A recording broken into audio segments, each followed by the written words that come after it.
नमस्कार मंडळी, विसरू नको तू मला.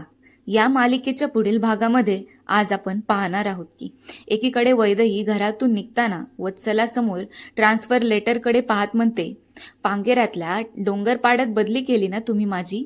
खूप ऐकलं होतं बरं का मी तुमच्याबद्दल, की पार गावात वत्सला तांडेलचा शब्द हा शेवटचा शब्द असतो म्हणे. मोठी पॉवरफुल बाई आहे असं म्हणतात. पार गावातलं कोर्ट, जज, कायदा म्हणजेच वत्सला तांडेल. पण आज सगळं खोटं ठरलं. ही एवढी मोठी बाई एका किरकोळ डॉक्टरला घाबरली. तिच्या नादी लागणं या वत्सला तांडेलला जमलं नाही, म्हणून तिने स्वतःची सगळी ताकद पणाला लावून तिने तिची बदली घडवून आणली आणि स्वतःची सुटका करून घेतली.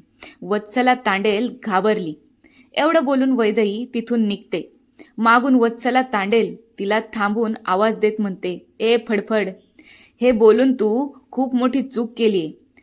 चपलेतला दगड काढून फेकला होता मी, पण आता तोच दगड मी रोज पायदळीत तुडवणार. एवढं बोलून वत्सला वैदेहीला दिलेलं ते ट्रान्सफर लेटर फाडून टाकते.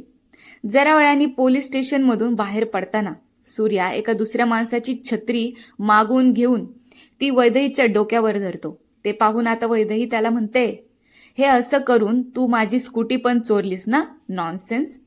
सूर्या वैदेहीला म्हणतो, अहो मॅडम, मागे वळून तर बघा, आणि सूर्या वैदेहीला वळवतो.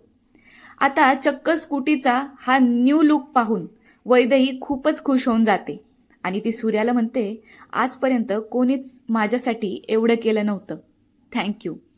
चला तर मग, तुम्हाला ह्या मालिकेच्या अशाच अपडेट माहीत करून घ्यायच्या असतील तर पटकन चॅनलला सबस्क्राईब करा आणि बेल आयकॉनवर क्लिक सुद्धा करा. Bye bye.